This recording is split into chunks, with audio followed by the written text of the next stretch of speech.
Je vais vous éviter les poncifs, hein, on va y aller tout de suite. Je vais vous présenter une boule, une grosse boule. J'avais plein de jeux de mots, mais voilà. tant pis, quoi. Je vous présente Arty. Arty, c'est quoi? Regardez.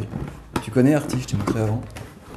Pas du tout. Attention, on va éviter de pas casser. Arty, c'est le nouveau collier de Sabrina.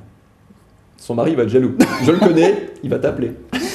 Regardez, c'est la boule de Noël de Meisenthal. Vous savez, tous les ans depuis la fin des années 90, Meisenthal, centre d'art verrier en Moselle, souffle et puis fabrique à la main des boules en verre. Alors on a eu droit à des retors, des nuages, des trucs un petit peu particuliers, tout simplement parce que ce sont des artistes contemporains qui sont chargés de revisiter la boule de Noël. Là, c'est une fille qui s'appelle Nathalie, qui a 36 ans, qui a imaginé, devine, Un artichaut. un artichaut.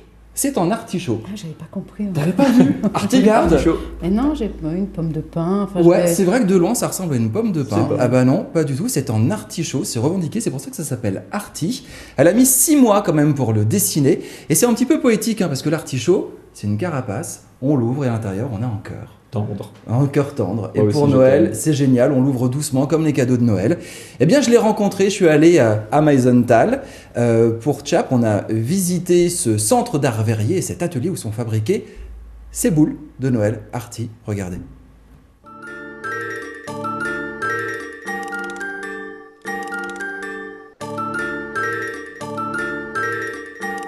Par un processus en fait de dessin, j'ai commencé à faire des dessins et au fur et à mesure, vraiment comme en association d'idées, par association d'idées, j'en suis arrivée à l'artichaut. C'est super émouvant d'avoir fait la boule cette année, quoi. Il y a les deux côtés, il y a le côté professionnel où je suis vraiment fière et puis en plus il y a le côté sentimental, quoi, qui s'ajoute. Il fallait trouver un compromis entre la forme réelle de l'artichaut et la forme soufflable en verre, pour respecter les contraintes techniques en fait. Et tu en arrives à cette forme qui est une métaphore de l'artichaut simplifié. Je pense que c'est un mix entre du design moderne et le traditionnel, mais qui se fait automatiquement en fait, de par les contraintes techniques aussi, de par ce matériau vert, de par le soufflage de verre en fait. Tu t'inscris automatiquement en fait dans une tradition. C'était une machine comme ça, un peu animale comme ça, qui avait la forme d'Arty, tu voyais un petit peu la forme déjà. Et puis on a soufflé la première boule, alors c'était un mélange entre un soulagement et puis aussi de la fierté, oui, parce que je la trouvais belle et puis on l'a trouvée tous belle.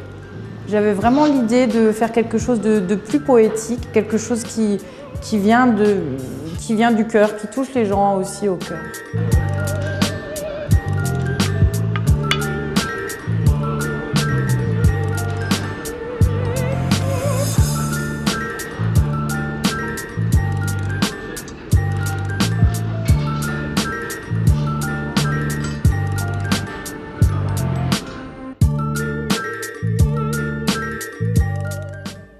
Alors sans transition, parce que là c'est très difficile, on passe des boules de Noël au dépistage du sida. Ouais, c'est quand même beaucoup plus Vous êtes très sérieux. souple. Exactement. Alors le samedi 1er décembre, c'est la journée mondiale de lutte contre le sida. Et le Corps-et-Vie Grand Est, hein, c'est un grand centre qui s'occupe de la lutte contre le sida en Alsace et dans le Grand Est, va lancer du 1er au 8 décembre une campagne de dépistage. C'est assez important, ils sont partis d'un constat, c'est que les gens se font de moins en moins dépister. Il y a de plus en plus de maladies sexuellement transmissibles, d'infections sexuellement transmissibles. On en avait parlé ici en plateau. Pourquoi? Parce que les gens mettent de moins en moins de capotes, considèrent que le sida on peut en guérir, ce qui est une absolue connerie, c'est une hérésie, c'est faux, on n'en guérit pas.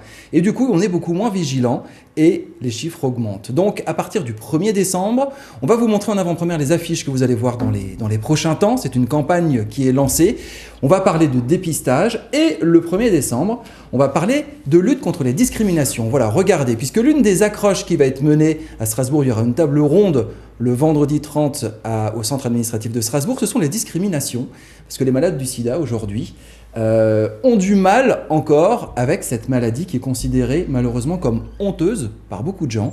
On a du mal à trouver un boulot, on a du mal à se soigner, on a du mal à en parler à sa famille et à ses proches. Ça peut causer de véritables problèmes. En plus de la lourdeur du traitement, le Corps-et-Vie a décidé d'en parler le 1er et durant cette semaine autour d'une table ronde avec des médecins qui seront là au centre administratif, avec des malades qui vont témoigner. Il y aura une exposition pour raconter ce quotidien des malades. Donc voilà, c'est du 1er au 8 décembre. On avait envie d'en parler ce soir sur Chap. Vous avez tout le programme sur l'appli à télécharger gratuitement sur iOS et Android. Et les affiches à revoir, vous les verrez très prochainement sur les réseaux sociaux et un petit peu partout en Alsace.